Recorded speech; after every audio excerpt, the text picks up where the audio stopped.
and welcome to Alzheimer's Speaks Radio. I'm your host, Lori LeBay, and I'm so excited that you're joining us today. We are going to have a fascinating conversation as usual as we learn from people all around the world at all ages and stages of life. Stay tuned as we shift our dementia care from crisis to comfort. Here we go. What you think about, you will bring about the mental change. We will. Hi, everyone, and welcome to Alzheimer's Speaks. I'm so thrilled you can join us here today on the show. We are going to be talking about how to find love and peace right now. And sometimes that can be difficult during a dementia journey. And our guest today, I think you'll find fascinating and helpful. So please stay with us. For those of you that are new, we welcome you to the show here at Alzheimer's Speaks. I say we are about sound information, not just sound bites. We like to talk with real people around the world that are in the trenches and really have a good idea of what works in the day-to-day lives of each of us. I also want to just remind people to check out alzheimersspeaks.com. We have a ton of free resources there, so please don't pass those up. And then also Dementia Map, which is a global resource directory where you can find not only resources, but events, some wonderful articles, and some terms that you might not know of to help you along in your journey as well. And then one last plug I have to give is for our book, Betty the Bald Chicken, Lessons in How to Care, which is great for anytime anybody, dementia or not, doesn't feel like you fit in. So let's pull in our guest.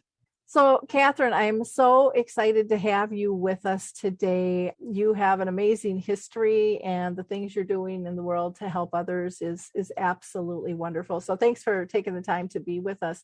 If you don't mind just introducing yourself to our audience, I'd appreciate that. Yeah, thank you, Lori, for having me on this morning. My background, I am an integrative spiritual consultant. I am a board certified chaplain and spiritual director, ordained minister, and just passionate about whole person healing and trained in a range of healing modalities. I worked for many years as a chaplain with our trauma hospital, HCMC, and then as a hospice chaplain. And now I have a private practice called Learning to Live, where I provide emotional and spiritual support to people going through transition, change, wanting to find more meaning and purpose. I also do quite a bit of public speaking on resiliency and self-care, and blog reader, and now first-time author. My first book, Everyday Awakening, comes out here. Actually, it's coming out this week and next week, so it's just being launched. Well, exciting. Well, thanks again for taking the time to be with us. I always ask the first question is the same for every guest that I have, and that is, have you been personally touched in your own family or circle of friends by dementia? Yes, I have a sibling. One of my brothers has dementia. And so we've been walking this path now for several years and learning a lot, walking with my brother, as well as professionally. I've worked with many people with dementia over years being a chaplain. Okay, great. Thank you. It's always nice to have that base. I wanted to talk to you today about your book, Everyday Awakening. Can you explain the title? I always find the titles interesting, how you got there, and then a little bit about the book itself. What led you to write it? This book, in fact, interestingly, a friend the other day and a couple of people asked me, did someone give you the idea of the book? And I said, no, actually, about 10 years ago, I saw myself writing this book. I saw a vision of the book, and I told my children and my husband that I was going to write a book, and they thought, oh, great. But it was during the pandemic, starting 2020, that I just started to get a sense of the chapters, what it would look like, and started putting it together. And really 2021, I dived in full, working on it every single day, writing, and through the weekends, and spent a couple years writing this book, and here it is. So the title, Everyday Awakening, the essence of my book is about five practices I say for living fully, feeling deeply, and coming into your heart and soul. So it's how to right now, today, feel vibrantly alive. And I said it every day, every moment, every experience is we can have opportunities to feel vibrantly alive and awakened. And that's where the title comes from. Well, and boy, the timing is so good because people are not feeling that way so much in the world that we live in today. And I can also relate to visualizing, seeing you writing that book. The same thing happened with me. And I really started writing a whole nother book than what I actually launched. But it took me like 10 years too. But I think for me, and I think maybe for you too, the timing is better now because of the way the world is in terms of what people want and what they're looking for. And I think with your book, they do want that peace. They do want to live fully. And it's hard when so much of the basic knowledge that we were so used to getting that didn't really disrupt our lives is disrupting our lives, like the news even. I mean, there's just so much going on. So, thank you for getting that out there, and how exciting that it's, it's coming alive and going to get into the hands of many. That's a fun time. In writing this book, I would imagine there was something that kind of triggered why you were going to write this. Was there a situation, one or a couple of things that just said, Catherine, you really got to do this? I think a big impetus that was nudging me about writing this book in the last 10 years was what I was experiencing in the world with my clients, with patients, between my private practice and working with patients as a chaplain. I kept hearing the theme of people wanting more. If it was going through a chronic health condition, a sense of actually awakening. I saw a lot at end of life where people were days within dying, and there was all of a sudden everything dropped away, and there was a sense of this is what it means to be alive right now. It was profound. It was such a gift and a privilege to walk with so many people at end of life, and they gave me so much more than I could even barely give them. But to walk with them and see this awakening happening with people at end of life was profound. And then in my private practice, many people I work with to this day, successful people, some of them, doctors, lawyers, who have made money, have done well, but they feel a numbness, like there's got to be something more. So all that combined, people wanting more, was the impetus of like, what does it really mean to feel alive right now? And we can choose. We're either choosing to feel and open and grow, or we're subconsciously choosing not to. And in my book, by the way, I have 42 exercises. So it's not just theory, like come into the present moment, but like, how do you do it? And this is what I share in my practice. I want to share with tools with people. What does it mean to feel more love in your heart? What does it mean to come into this moment? What does it mean to hold a little more spaciousness? And there's really lovely exercises of how to do it. And that's what I want to share with people to help them empower them. Wow, that's neat. So 42 exercises to help, because, everyone approaches that differently. One of the things that I thought was interesting when you said people want more, and I think it's a conversation. In some ways, it's kind of taboo that people, right now, everyone's trying to keep up with the Joneses on social media, and they're trying to project life is peachy, even when it's not. And there's this false self out there. And I think, especially for our younger people, they're getting trapped in that sense of this is what I project. And then they shut down and step back and go, that's not my real life, but this is what I want everyone to think it is, not knowing how to get to that life that they want. And to me, and please tell me if you disagree with this, but I think it's how disconnected we've gotten with one another, that there's not that true sense of community and acceptance. And, when you don't feel like you fit in, you feel less than, and you don't know what direction to go. And to me, it's a sad place. So many people are in right now. Do you see that there's a disconnect in terms of a sense of community with people, even though, you can have, like you said, the good job and all of those things, but there's a deeper level of connection, I think, that's missing. Absolutely.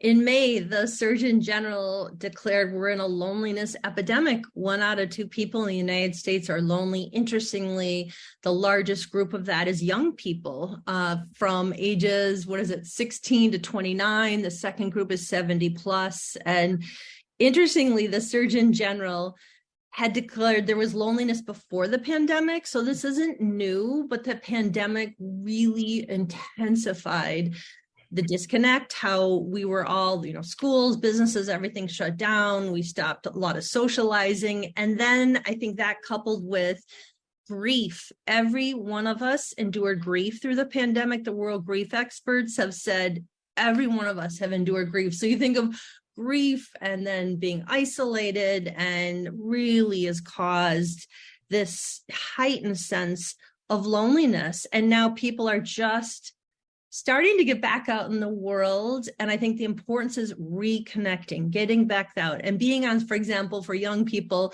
social media. It's not the same. It's not the same as meeting friends for, a sporting event, or meeting someone for lunch or dinner. And this goes for all age groups. It's so important to reconnect and work at good self-care. It's just, we're at a really important time right now for healing. Well, yeah, and I think with social media, there's a difference between, because I've seen, like with dementia, there's some great groups where people connect all around the world, and they'll be the first to say it is like they know these people like they are in person, because they're having authentic conversations. And they're not trying to set up kind of false bravados of who they are and what it is. I mean, they're talking real turkey with one another, the good, the bad, and the ugly. But then you have all these other things where people are staging photos and using filters and trying to live up to an image that they think will be acceptable to other people, instead of accepting within who they are and what they want. And the whole loneliness thing, I think, is 1 out of 2. That's like shocking. Mm-hmm. And what I saw during the pandemic, and I don't know if you saw this, and I was hoping that it would carry over, was especially for our elders, families that had somebody in a community, really started to try to reconnect on a different level with their loved one in a community, because now they knew what that was like. And so we saw people starting to volunteer more or do acts of kindness, but I've seen that kind of pull back now that we've come out of this bubble again, and it hasn't been focused on. And I would love to see that reconnection through volunteerism and things like that. And I don't think we have enough of that yet. But there's such distrust of people to even have people volunteer. And there's organizations are worried about liability with volunteers. And, we kind of get in our own way with some of this stuff too. And yet I know we have to be protective on that level as well. Yeah, and the Surgeon General has a report out that's actually outstanding. I want to say February 2023, of how to work with loneliness. And they actually highlight volunteering. It's so reconnecting, but volunteering, because connecting with one another, yes, it's wonderful, important to that connection and the support, but also giving back. Giving back makes you feel that you have some value, you're helping others. So volunteer is a wonderful way to help reconnect, help with decreasing that sense of isolation, of loneliness. And here's one other piece of research I find fascinating. The most current research is, if you have 1 or 2 authentic friends that you can really share with, you live longer. So community is really important. And one more quick comment I'll share, and that is, what you're talking about of, the image out there and how are you living in the world? I would just say, are you living? And it's a choice. It's a practice. Are you living out of your heart, your soul? Are you living out of your mind? And when we live out of our mind, I mean, that's fear-based comparison. In our mind, we're in the past, we're the future. We're not even here in this moment. And when we come into this moment, which takes practice, how do we just feel into right now? That's where the peace, the ease, the joy, that spaciousness, that, oh, here I am. That's where that is. You can't find that in your mind.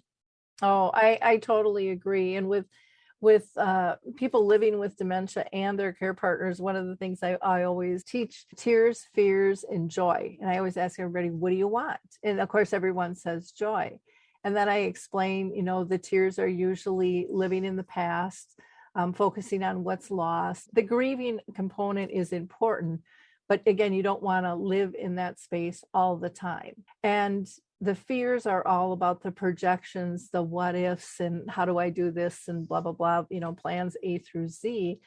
And it's nice to have that, but when you're doing that, you're throwing away spontaneity, which is pretty important. And then the joy is in the moment. And if you're living in the past in those tears, or if you're projecting in the future of those fears, you're missing the ability to create joy or even recognize it's right before you. That was a huge lesson for me to learn on I think there was so much of that's new age, with Eckhart Tolle and Oprah, and people kind of poo-pooed all that stuff, but it's so powerful. And it's so beautiful, and it's so easy, really, when you get in a habit, when you really focus on what do you want in life, and how do you, it motivates you to get to that space. When you're happier and feeling filled, that has a ripple effect on everyone around you as well. And I don't think we understand the impact we have on one another. I mean, I hear that a lot from people. Well,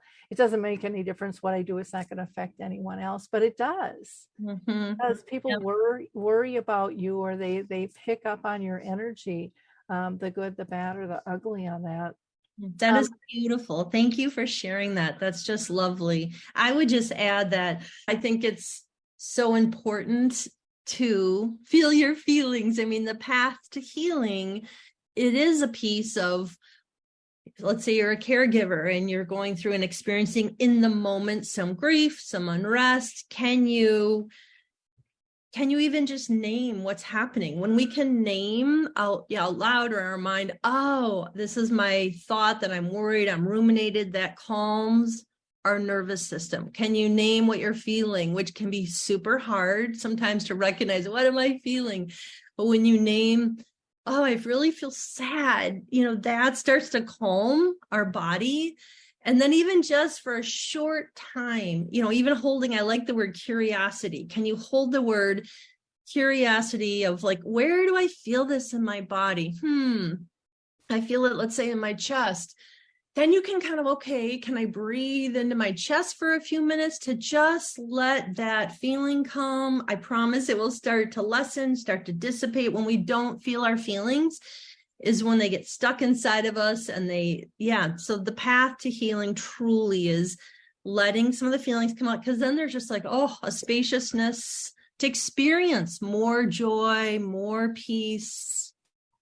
Oh, I so agree. And people feel, I think, judged by their emotions. And yet we all know, and we've all probably experienced this too, where we've stuffed the emotion and then it's come out sideways, and we've taken our anger, our frustration off on someone who doesn't deserve it, or we acted inappropriately, and it had nothing to do with what just triggered us in that moment, but it was all that pent up stuff. So I'm right with you that we have to create spaces and teach people how to acknowledge what they're feeling. That, I'm trying to think I can't remember who told me this, but they had a phrase and they said, emotions aren't good or bad, they just are. Yep. And so don't judge, don't feel less than if you're angry or disappointed or all of those things. And I think sometimes we feel like, well, we should be on top of that, we should be above that, we shouldn't have those things, those are negative. But people have to understand you can't have a high without a low. If you don't feel angry or frustrated, you can't necessarily feel true joy either, or sadness. Those things weigh one another out. They help us balance. Otherwise, we're going to be like a Stepford wife society and just everything in play. And some of you who are listening who are too young don't know what the Stepford wives are. Google it. Now, one of the things I wanted to talk to you about too was you have faced death twice on that, because you've worked hospice chaplain and got so many different angles that you're pulling on, but your own personal experience with facing death. I would say my path really started when I was 11 years old. I was 10 turning 11. I was diagnosed with a very rare childhood cancer. The doctors gave my parents, I was way too young to hear this, but that I had the prognosis, I had a 20% chance to live. Interesting, the year, the chemotherapy drugs. So this is in the 70s.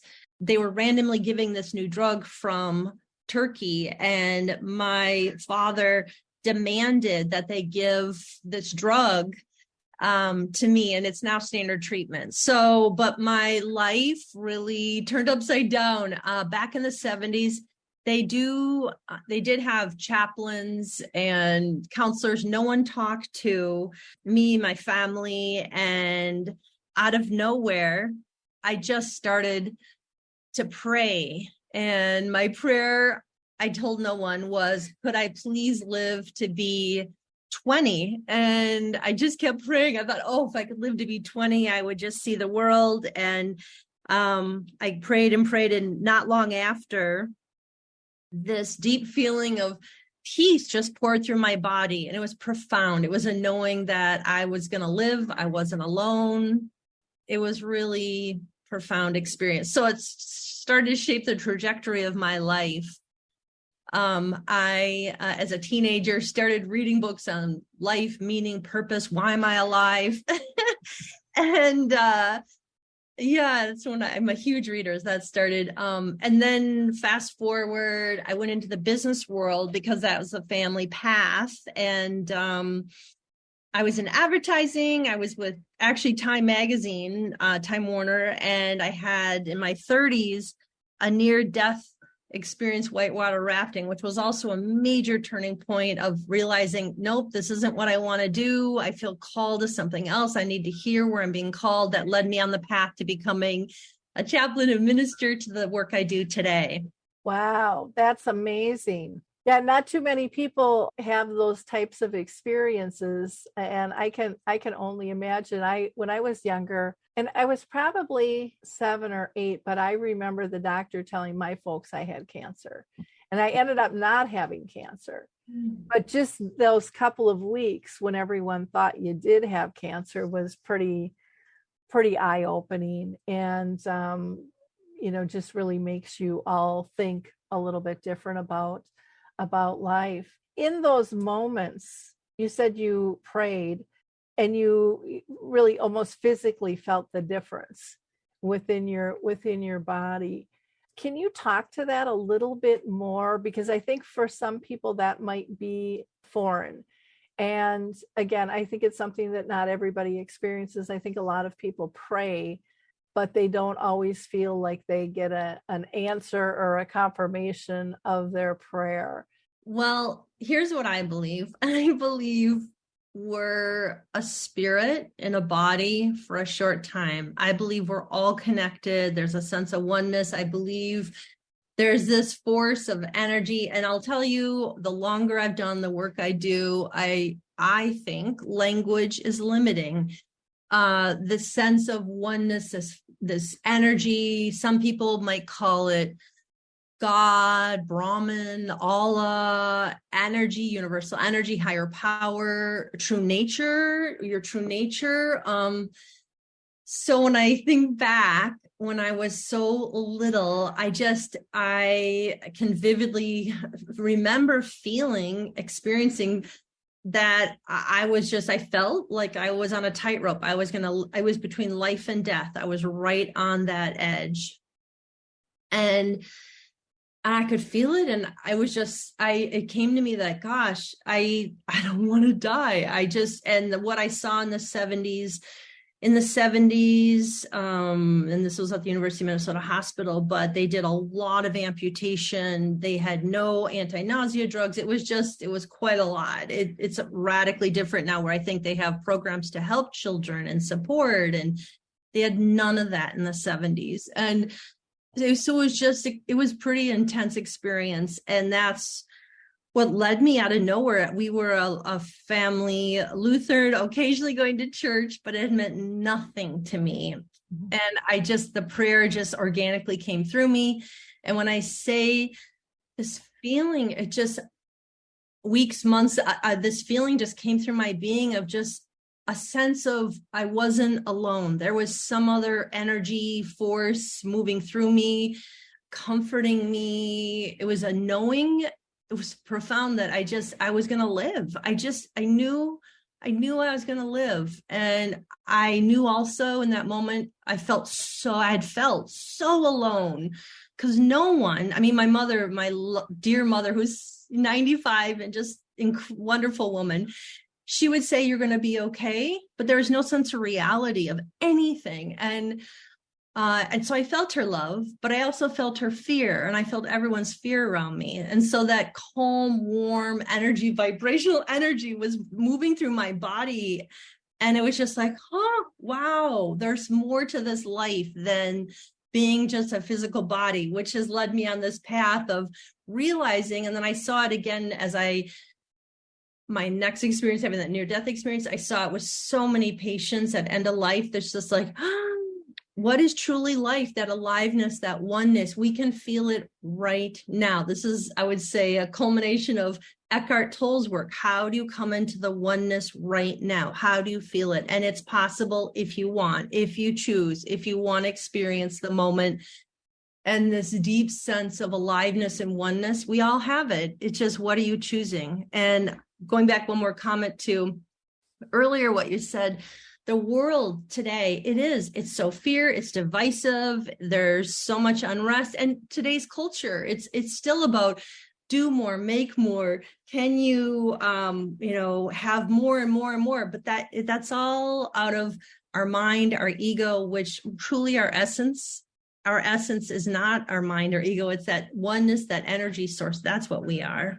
Well, and I think too, to get to that spot where you really feel it, is you have to quiet yourself. You kind of detach from the outer world.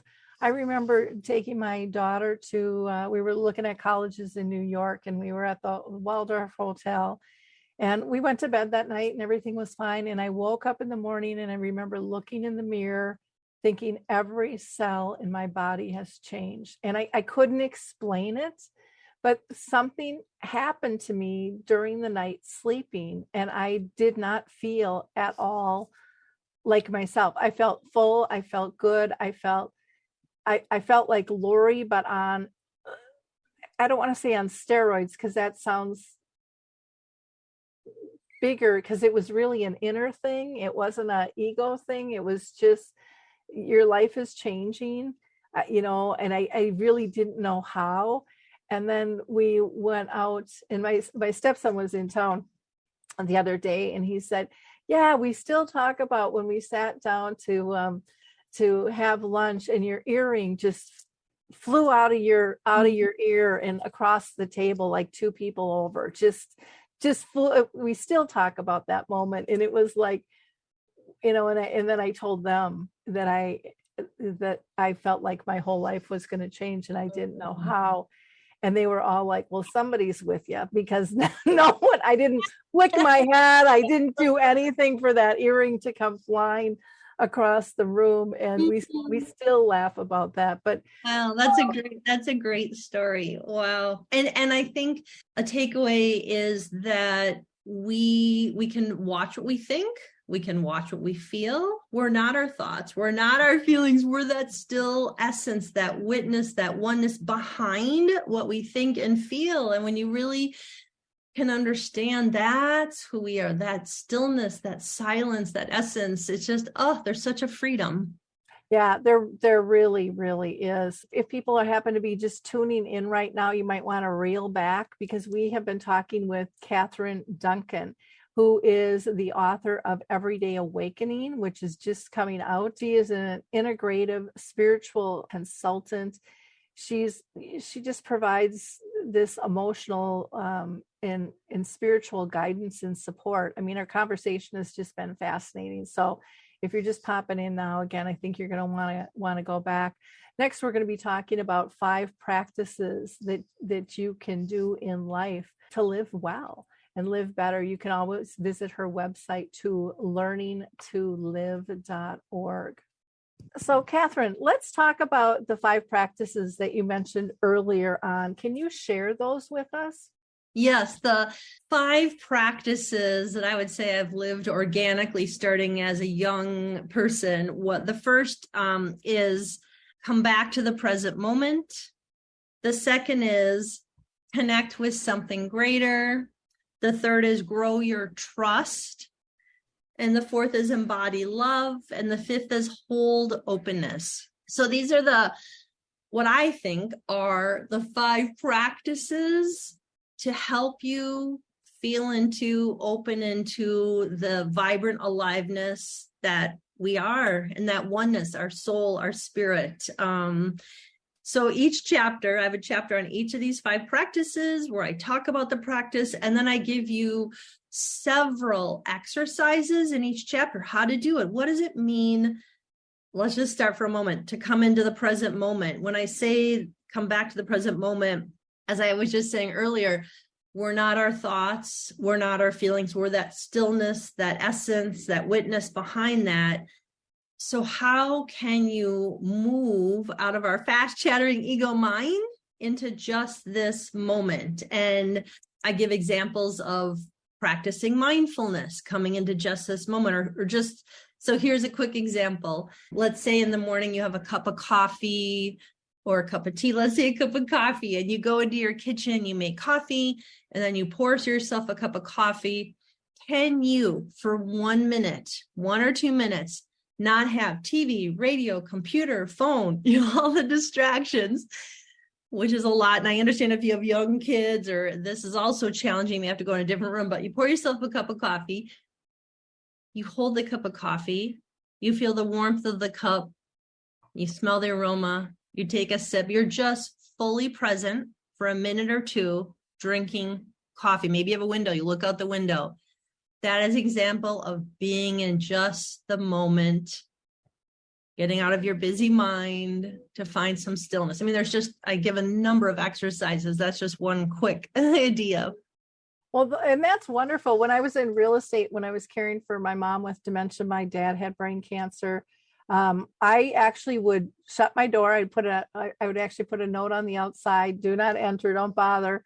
I would turn my phones all off, and I would light a candle, and I would put on a meditation tape for 10 or 20 minutes. Mm-hmm. And I could feel so fried and so exhausted prior to that. And then I just felt all energized and centered again. It was amazing what just shutting down and letting your body just go, okay, get out of high speed, and just get centered again. It was incredible what that does for you. And it physiologically changes your body. So we know now 5 minutes of breathing, meditating elicits what's called the relaxation response. This is from Dr. Herbert Benson, Harvard professor, doctor in the 70s. This was revolutionary back then.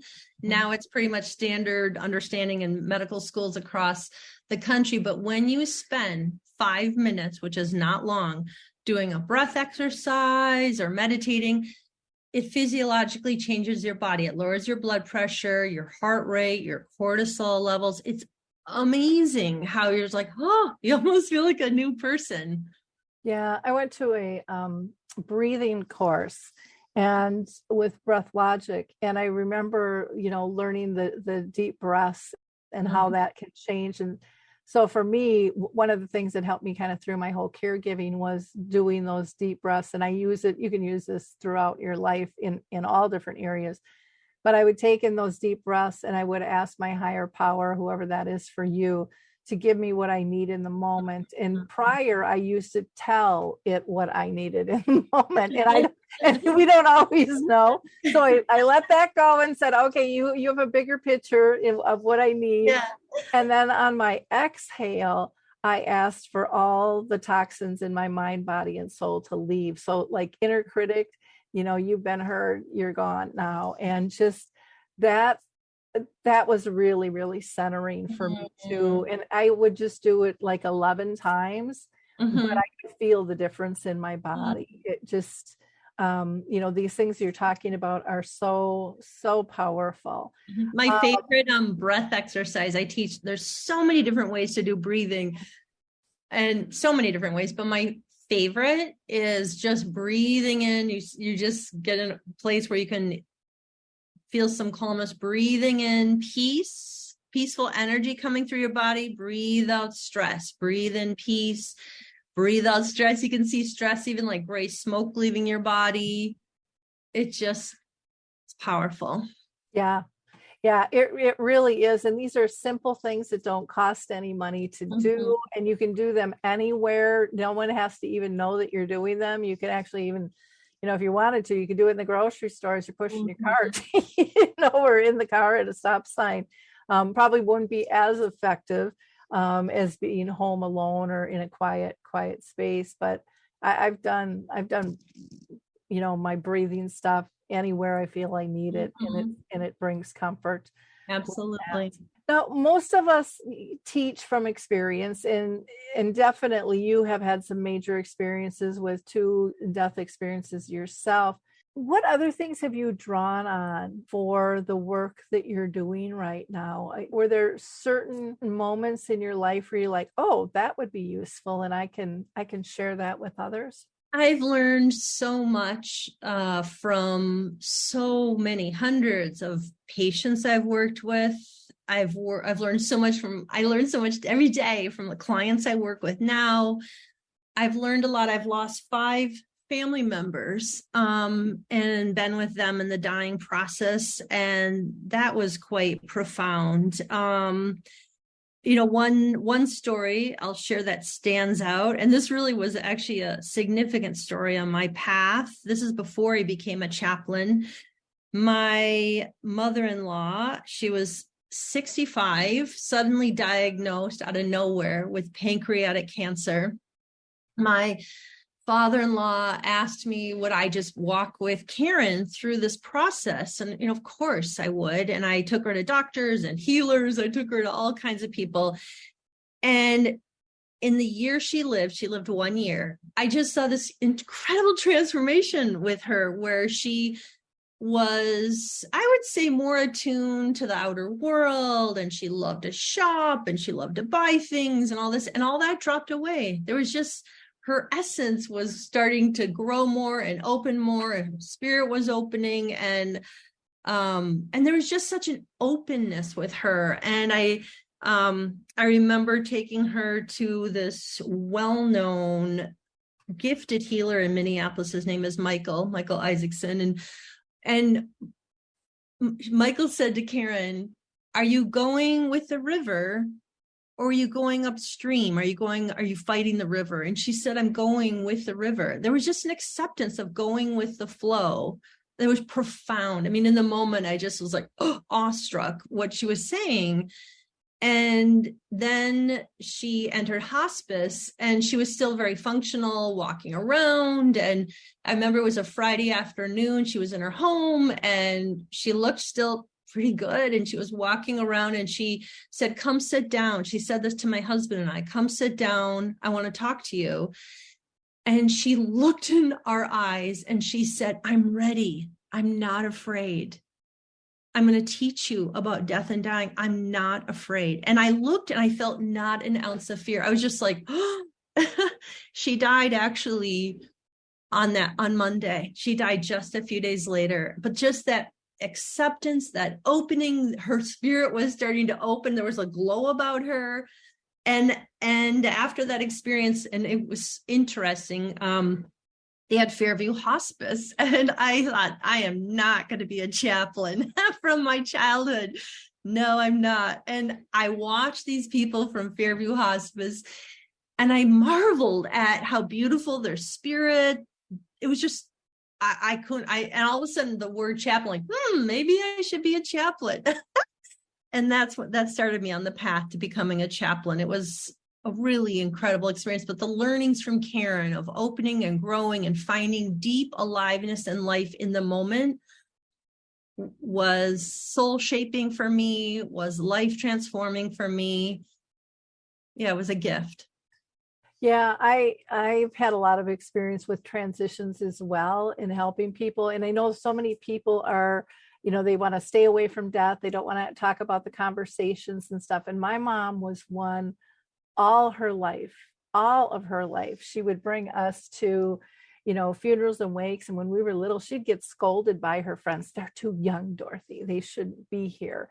And my mom was like, hey, they're excited when someone is born. They should be able to celebrate someone who's left as well and is moving on. And so when my mom died, she actually started coming to me in dreams and stuff prior. And because we, as her physical abilities in this world declined on a spiritual level, we got more connected. Mm-hmm. And it's one of those things it's difficult to even explain. And people go, wow, that's cool. But I mean, one night she came and said, I'm not going to be around much longer, finish my obit, so I was like up at 2 a.m. going, okay, and then she came to me another time and said, you're not going to be here when I go.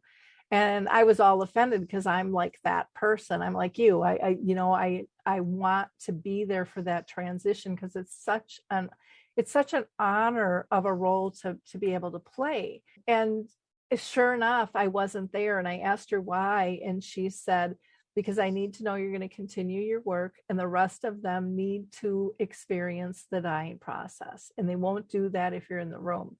So one of the things that ended up happening, and I truly believe my mom orchestrated this all. When she was actively dying, I had 2 keynotes in Arizona, and I'm, my company is me, so I needed to go. My younger brother both thought I was like having a nervous breakdown. Her daughter said she understood because she knew this is what Grandma wanted.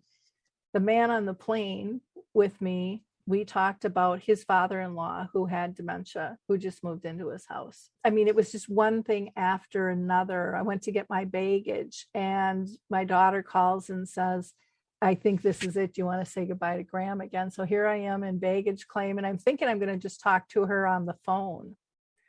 And Danielle says, why don't we FaceTime? And so I can physically see my mom and I'm talking to her. And of course she can't respond. And I get done and the woman next to me reaches over and hands me a Kleenex. And she says, I don't know if you know this, but I sat across the aisle from you and I listened to your whole conversation. She's like, I wish I would have known you when, I'm going to get emotional. When I was on this journey. Because my mom had dementia and I had all these people through my whole trip. And when I went to do my keynote, I literally tripped going up the steps. I didn't fall, but I just tripped. And when I looked up, it was all bright white lights, just all these orbs. And in that moment, I didn't know if she died or if she arrived, because right before I had called and said, hey, we're in this together. I expect you here.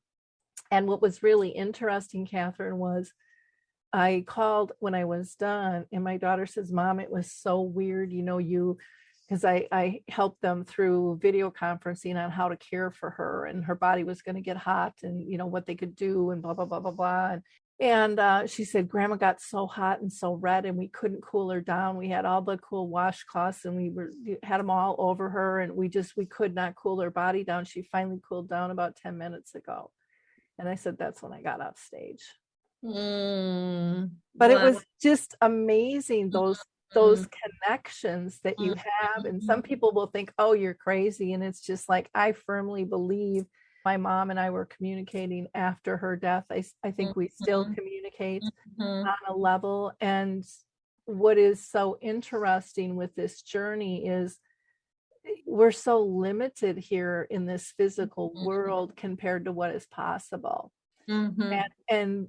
And those connections are so peaceful to be able to have, or learning that someone in hospice or end of life can hear you.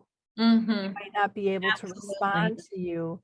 The hearing, the last thing to go, people can hear until the very end. Yep. My aunt was dying, and I went in to talk to her because my uncle had come to me in a dream saying, and saying, "Tell Kay it's time." And then I explained to her how he looked, and because he was like standing in my bedroom. I mean, it wasn't like a picture. It was like he was actually there. I could hear, see, and feel him. And so I told her that after 20 minutes of rambling on, feeling uncomfortable, explaining this to her, and I was holding her hand. And, you know, the nurse had told me before I walked in the door, no, she's probably not going to respond. She's not going to open her eyes. She's not going to talk. She's not going to squeeze your hand, but just let her know whatever it is you have to say. And that was so comforting for the hospice nurse to tell me that. And as I told her about Uncle Chuck, she got this big smile on her face. Her eyes popped open for like 5 seconds, and she looked up at the ceiling. She squeezed my hand, and the room just got chilly. And then she squeezed my hand again. Her eyes closed, but her smile stayed. And I know that she connected with my uncle, and then a couple hours later she was gone. But it was like such a powerful experience when you let yourself go there and don't shut that stuff down. Believe in something bigger. So I think your book is going to just be fascinating and give so many people wonderful tools. So I appreciate you taking the time to be with us today. And thank you for sharing that story, by the way. That was just beautiful. And I do think, as I said earlier, we're a spirit in a body, a short time. I think every one of us listening to this, every one of us have gifts. If it's clairvoyance, clairaudience, clairsentient, I talk about it in my book, of experiencing more than just being in this body. And I also, I had many patients after they died come back to see me. And I write about that in my book a little bit. Just, yeah, our spirit goes on. I have not one doubt. Yeah. Well, I'll share one other quick story with you on death and dying that I think is really interesting. So my husband's mom was dying, and we got called back into town, and Tom's sitting next to her. And at this time we were just engaged. We weren't married.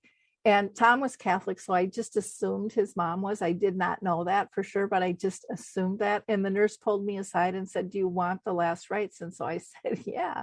So here's Helen laying in the bed. I mean, just still as can be. And Tom's holding her hand and just, you know, saying his goodbyes to his mom. And then all of a sudden the priest stands at the end of the bed, and I'm on the other side of the bed. And out of nowhere, Helen lifts up her fist and she whacks Tom in the chest and says, "You son of a bitch, I'm not ready to go yet." And she got up out of bed, and she grabbed her IV and her oxygen, and she did a jig to the bathroom. Oh my gosh, this is hilarious. And to me, it was like, and Tom's like, "What happened? What happened?" And then he sees the priest. He's like, "Who called the priest? My mom didn't really, that wasn't her thing." And so what was interesting was I only knew Helen sick. I never saw this feisty woman everyone talked about. And in that moment, I got to see the real Helen. And it was just one of those experiences you'll never, ever forget. And it was just such a blessing to be able to stay with her a couple more days until she passed. You know, Tom and I just kind of camped out with her and things. But that is such a good story. Thank you. That's so good. Yeah. So I think your book, Everyday Awakening, is really going to help people look at the world differently, see the calmness, see the love, but also the humor in life, and not taking things so seriously. So I just ask from our audience to be a giver of hope, like, click, and share. For me, it's not about the numbers, it's about getting information into people's hands so they know where to go for help, where to find some comfort, and to be able to search out on their own. You can go to Catherine Duncan's website at learningtolive.org. And then you're also on Facebook as Learning to Live. You're on Instagram as Catherine Duncan, MABCC, on LinkedIn. You are there, and you have a YouTube channel, Learning to Live Mind, Body, Spirit Teachings. Do you want to give out an email or a phone number as well, or do you prefer them just going to your website?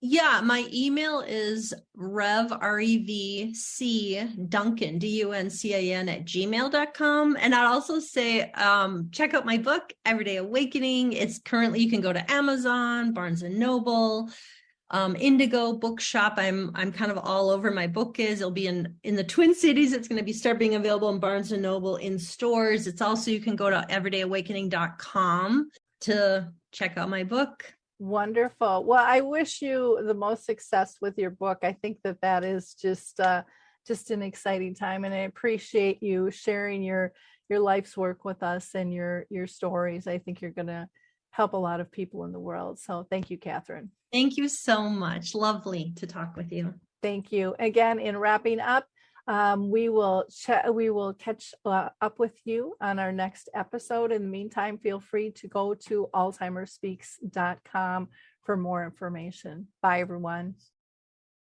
Hey everybody, Jared Sebesti, your host of Retire Repurposed. This podcast is dedicated to help people transition into fulfilling and purposeful retirements.